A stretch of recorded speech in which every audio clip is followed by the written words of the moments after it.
We first told you about it yesterday at 5, a new proposal to make the MEP test harder to pass. But could it have unintended consequences?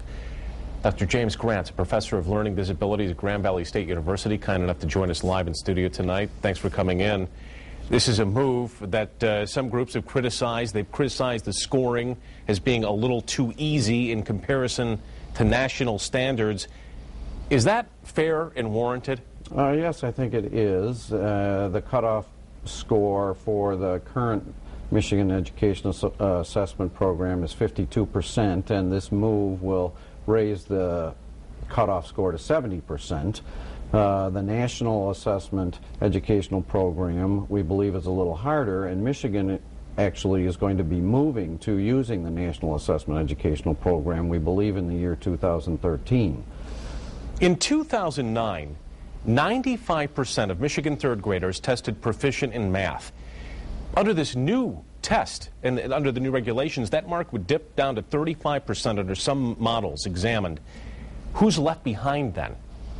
The students are left behind in terms of not being able to achieve the proficiency that we expect them to be able to do, and it tells us as educators that we need to attempt to raise the bar and teach the students at a little higher level than what they're currently being taught.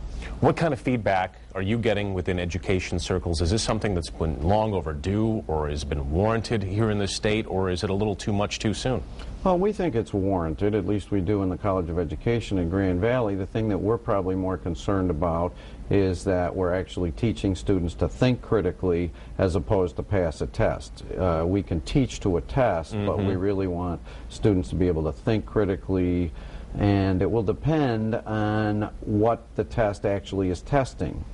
It's possible that significantly fewer students will meet the proficiency standards we just talked about as the state moves better now to reflect the preparedness for college and careers.